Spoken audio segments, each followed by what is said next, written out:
I'm Joel Brennan. And I'm Seth Daniels, and this is YouTube Sports. The first topic that will be discussed is on the Russell Westbrook to the Los Angeles Lakers trade. Seth, what are your thoughts? I think if they really do want to get Russell Westbrook, they'll have to trade at least Anthony Davis or Andre Drummond and a pick. Joel, what are your thoughts on the Russell Westbrook trade rumors? Westbrook, if he comes, he's still going to average his triple-doubles, more than likely being able to throw to Anthony Davis and LeBron James. But to get him there, they're going to have to give up something big, because other than LeBron James and Anthony Davis, the Lakers really are nothing. Also, if Russell Westbrook does go to the Los Angeles Lakers, I don't think LeBron will be able to play with someone of that skill level. Who he's been playing with the past few years, he's been playing with just Anthony Davis. That's the only notable star he's had in the past couple of years, and he's liked it because he's been the top player on that team. I don't think he's used to being another really good player that is a point guard, that he can actually, he won't be playing the point guard position, and he'll have to go back playing small forward or power forward.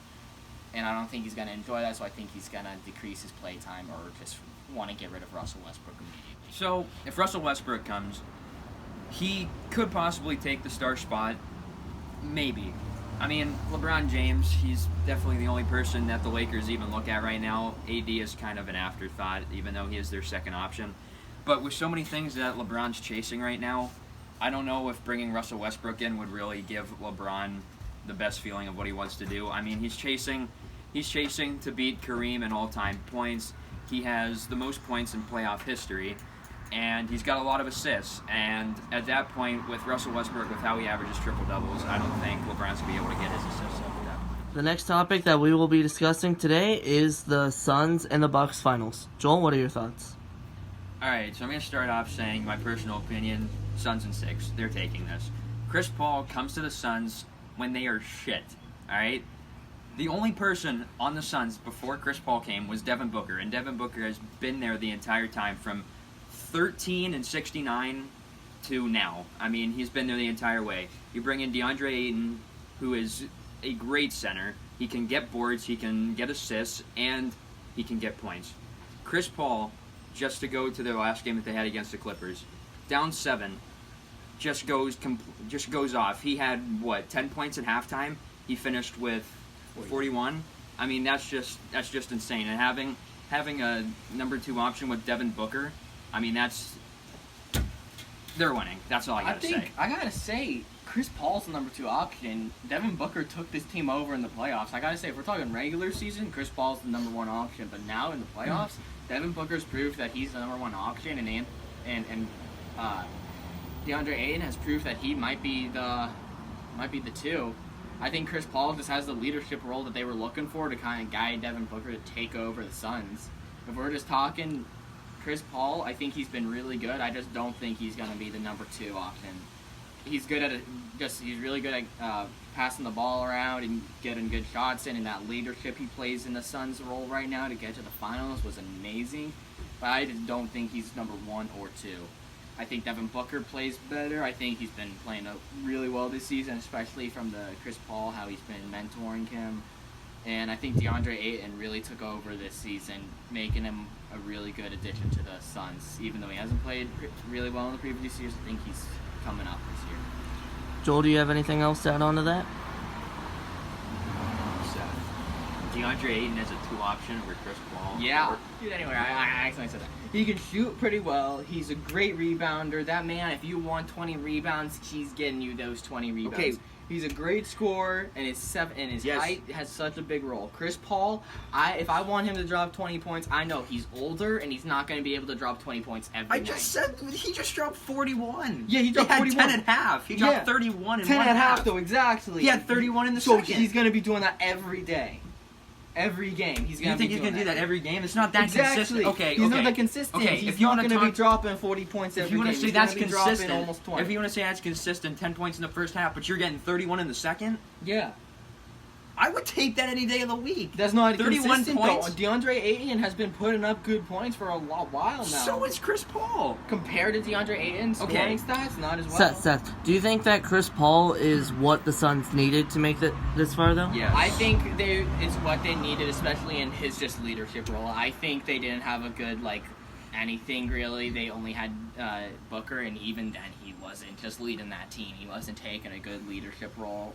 I think really though, like Chris Paul has led them pretty far, but I think it's going to be Devin Booker and DeAndre Ayton who finish out strong. If the Suns didn't acquire Chris Paul last offseason, do you think the Suns would have made the playoffs this season? Maybe playoffs, I think, especially how Devin Booker played in the bubble. But if we're talking Like play-in tournament, playoffs, like what do you think? Maybe playoff tournament, play-in tournament at play-in, best. because they went 7-0 and didn't best. make it. So I don't think like. I mean, they were a good team in the bubble last season. Don't get me wrong on that. That was last Yeah, season. Joel, do you have any thoughts on the Bucks for this finals? I got Bucks winning. Okay. I think. Joel, what are your thoughts on the Bucks heading into the finals? All right, I do think the Bucks are a good team. They definitely proved throughout the playoffs, beating the Nets. Yes, the Nets weren't at full strength, but the Bucks are a good team. They have an amazing player of Giannis who can not shoot very well, but he can drive and dunk, and he can do that very well while also forcing contact and take 20 seconds to shoot a damn shot at the free throw line. But anyway, he's got good players around him like Brook Lopez. He's got Chris Middleton, who, yes, is very decent. He can make shots. He can drive. He's got Drew Holiday, who can play defense, and that's really all I know of the Bucks, but I know that they are a good team. And unlike the Hawks, they have multiple players around them. The Hawks, yes, have some decent players around Trae Young, who's obviously their star, like Clint Capella, John Collins, stuff like that. But they don't play the same effect as people like Brook Lopez or Chris Middleton or Drew Holiday, because Drew Holiday is a very good defensive player. But I do think the Suns will win in 6, but the Bucks will give them a challenge. I think the Suns are very well gonna have to utilize DeAndre Ayton, and they're probably, in my opinion, gonna have to use 3 bigs. I think they're gonna have to have Chris Paul and Devin Booker, and then they're gonna have 3 bigs just to be able to stop the tandem of Brook Lopez and Giannis. The next things that we'll be talking about is our first debate, and it is between Jokic and Embiid for who is the best center in the NBA right now. Seth? Alright, so I gotta go with Jokic as the best, and I only say that really because Jokic has the ability to be a great playmaker. He averages a triple-double. He has the ability to shoot the three ball, and not also that he can get all the rebounds and he can get all the assists, and he can still at the end of the day be the player that they can look for a game-winning shot or a game-winning rebound, or making sure that he can find the open player. He's not that very selfish of a player. He's always looking to get the good playmaking happen and get good shots for everyone. I think Embiid is more focused on getting rebounds and points, but compared to Jokic, he gets less points and he gets more rebounds. But I think that's really only because they play him at such a good center position, while Jokic plays basically any position they want. Like, he will play point guard sometimes. He'll take the ball out. He'll play points sometimes because they know that he has some nice dribble moves, but he also can get rebounds. So he's a great threat all around the court, while Embiid can't really dribble that well. He gets rebounds really well, but he can't pass anywhere near as well as Jokic can, and his playmaking ability is subpar compared to Jokic. The only thing that he really does well is just score and get rebounds. I think it's impressive though that Embiid can get so many rebounds, especially when the Sixers team has such tall players on it starting. So. Joel, I saw you shake your head a couple times. Do you agree or disagree with Seth? No, I have Embiid. I mean, no, he didn't win the MVP, but he was in the league, and that's why he doesn't get it, just because he's out for a couple weeks. Embiid did not have more assists, rebounds, or anything like that, but he did have more points. Embiid has more rebounds. No, Jokic had more rebounds. Embiid did. Jokic had more boards, but Embiid had Oh, more so points. Jokic leads in every category then? No. Except for Embiid points. has more points. Embiid doesn't need to get the assists. He shouldn't have to, especially when your point guard can't shoot. That's the point of the point guard. If they can't shoot, they're supposed to get their assists. Pass it to anybody around, including to Embiid, to finish. And, I mean, honestly, Embiid is the 76ers. they have multiple units around, which is why they were able to make the playoffs. You have Simmons, who is kind of like a Magic Johnson, but nowhere near. He just plays the same way. Seth Curry can shoot. You have a bunch of tall players like Tobias Harris, Thibault, stuff like that. All these players that can drive. They aren't a shooting team. And to be completely honest with you, other than Seth Curry, Embiid might have the best shooting percentage on that team. I don't know that for a fact. I don't know that for a fact. If he does, it's because he doesn't shoot the long range balls. I know, but like if we're talking about, I think Embiid just has to get his 3-ball and Ben Simmons. Embiid can shoot the 3-ball. He needs to. I've seen multiple times where he has made fadeaway 3-pointers. Does he have a better 3-point field goal? His 3-point percentage, I don't know. His field goal percentage was over 50. That's all I know. Over 50. That's pretty good, but that just means that he takes 50. That he does take a lot of shots. He doesn't really think about his teammates all that much compared to Jokic, who has such decent players. How can Embiid focus on his teammates that much when he's carrying the team? Like you said, Jokic will run the point. Jokic will run the point, but Embiid doesn't run the point. Jokic can make those plays because he's able to run the point. Yeah, he runs the point, especially this season because Jamal Murray was injured, and he still carried them pretty well. Yeah, because he didn't have the best the only player on that team. I mean, they had a decent team. They Without had Murray. Bol Michael Porter Jr. He had a good season. They had a pretty good season, but Gary Harris even was a good defender this season. Harris played really well. It's just the Nuggets, though. It's Jokic. He carried too, and he did it better, and he didn't get hurt.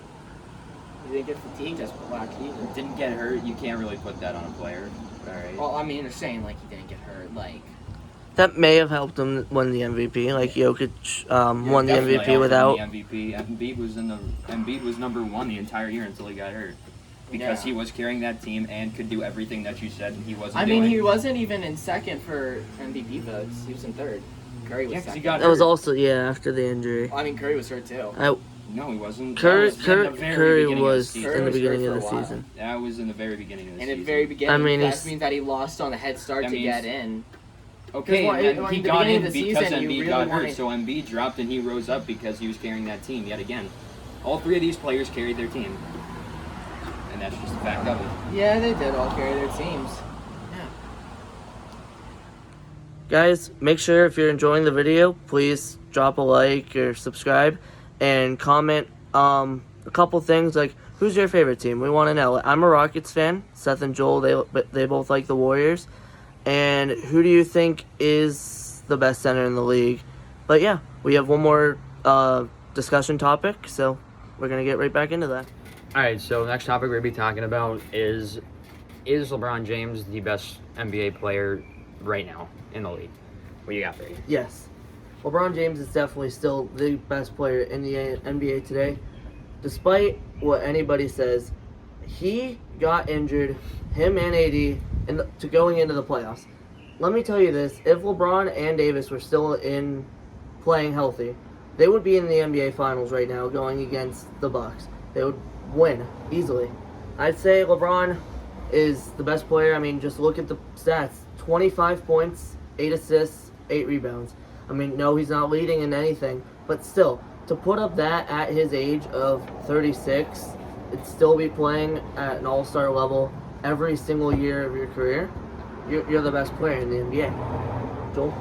No, he's not. Kevin Durant is the best player in the NBA right now. And it's not even close. I mean, yes, he had a super team throughout the season. But when you get to the playoffs, James Harden's gone and Kyrie Irving's gone. At that point, it's just him. And I mean, he can do everything. I mean, a small forward should be able to do what, like Giannis can. Drive in, dunk, shoot mid-range, maybe. But small forwards are known for threes. And Kevin Durant just has that lengthy, tall ability. His body is just so... He's just lengthy, skinny, and he can drive. He can take contact while driving, and he can shoot. I mean, he can shoot. Yes, the season did end because his feet are like 12 feet long. But he made a fadeaway shot that should have won the game, but his toe just steps on the line, and it ends their season. But he can shoot. He can play any aspect of the game. Yes, he has a super team, but whenever he showed that even without those players that he joined with, he can still carry the team throughout the playoffs. And whenever you have to go against a team like the Bucks, like I mentioned, they have so many assets of Giannis, Drew Holiday, Chris Middleton, all these assets. Whenever you take away Harden and Kyrie from the Nets, all you have is KD. And the fact that he was able to take that series all the way to Game 7 is just incredible. I mean, they also have good shooters like Joe Harris that played well this season. But LeBron James can do everything Kevin Durant can, plus more. I mean, LeBron James in the clutch is probably one of the best players because he can hit any shot. He's like a Damian Lillard. You want him taking the final shot in any game. Any game winner, you want LeBron taking the final shot. Doesn't matter who's on your team.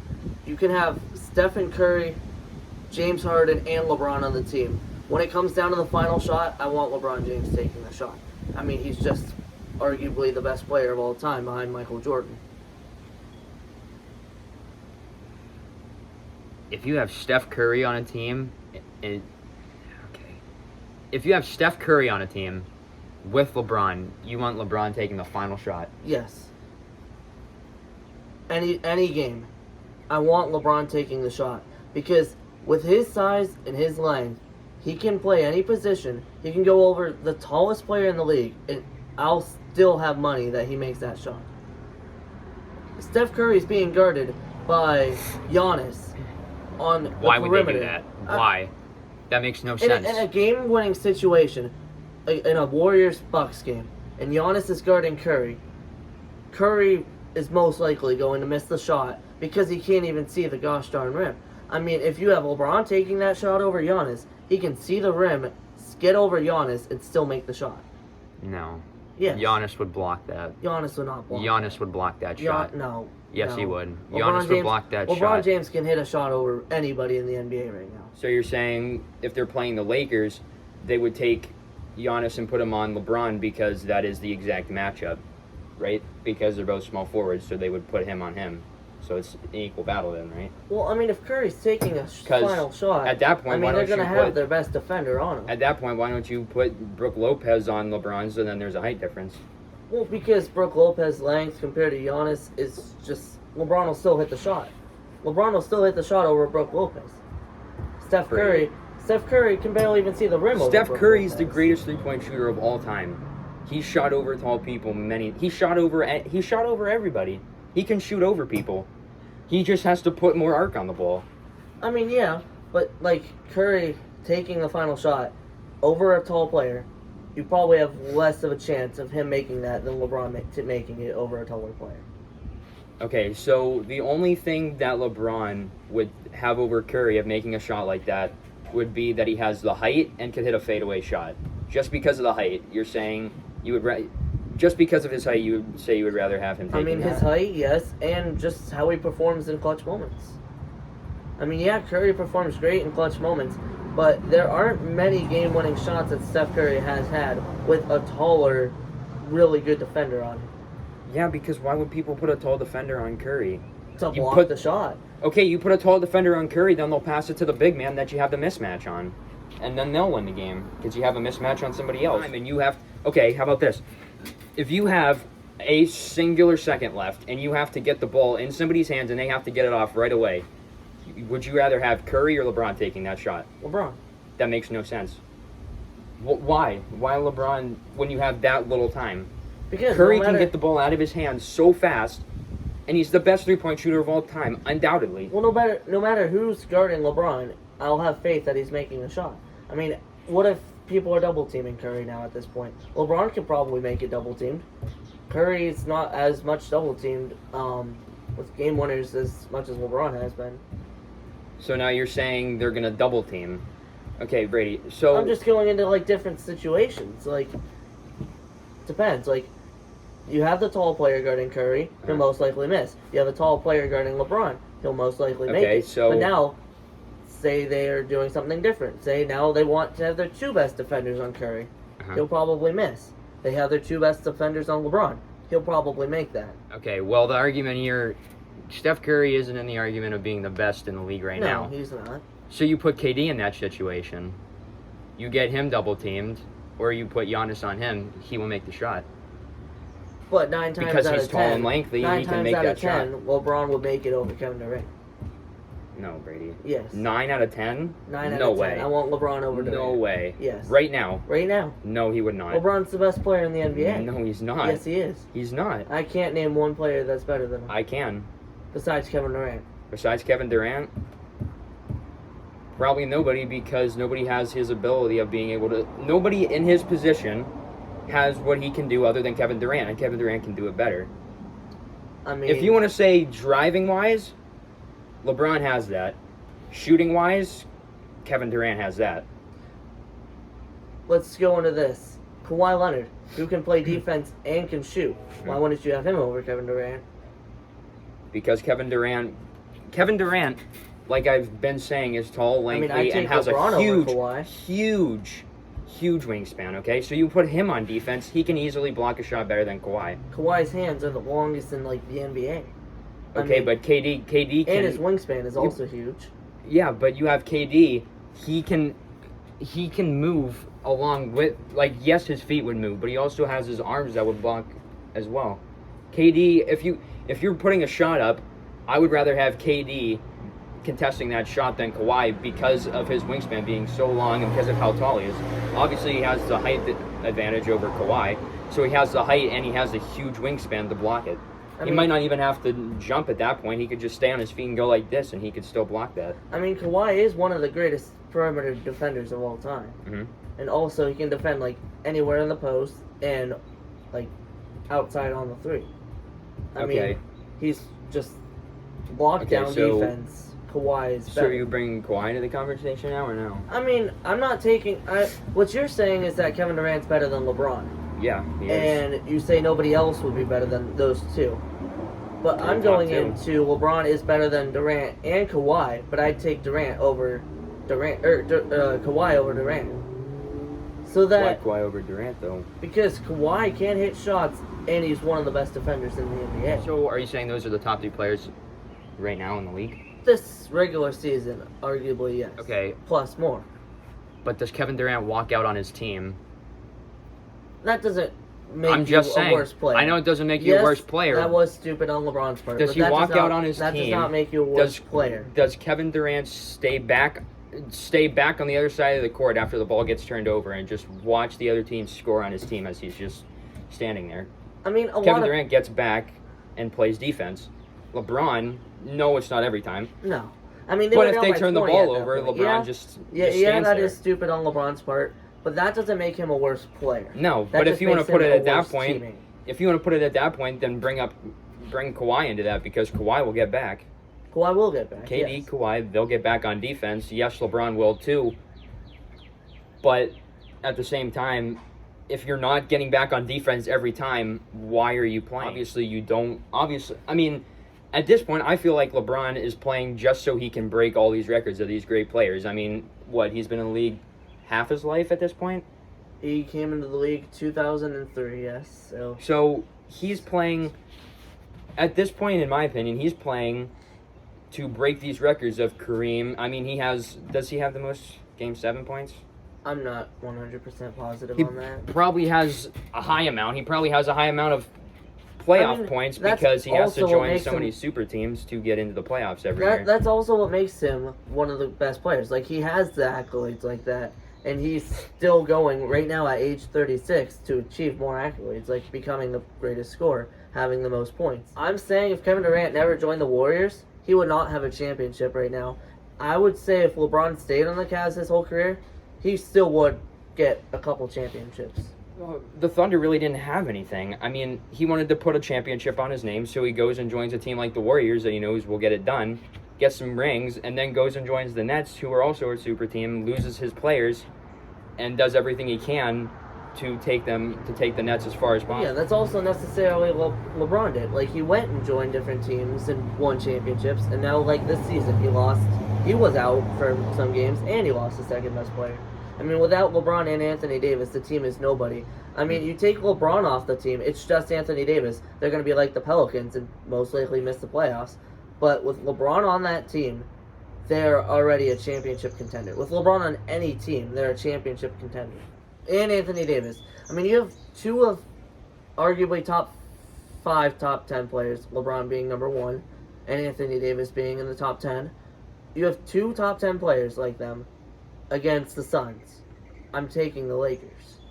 You talking currently? Healthy. Are you talking currently $LeBron number 1? Or are you talking all time? Oh, currently. Okay, No. good. I'll take Jordan over LeBron. No. They both, yes, they are the 2 best players right now, with arguably Kawhi, because all 3 of them can do the same thing. I would take KD because of his physical ability. With the size and length that he has, he can play offense, he can play defense, he can do both of them well. He can shoot. I mean, he might be one of the best shooters in the league right now behind Curry. I mean, he can shoot from anywhere. And he can drive, and with that skinny, lengthy body he has, he can still finish against the biggest guys in the league. Which, yes, LeBron can too, but he's huge. But I would just take KD in the clutch because of his height and length. And obviously, as you saw him do against the Bucks, he made that crazy shot just foot on line. Thank you guys for watching. Be sure to catch our next video.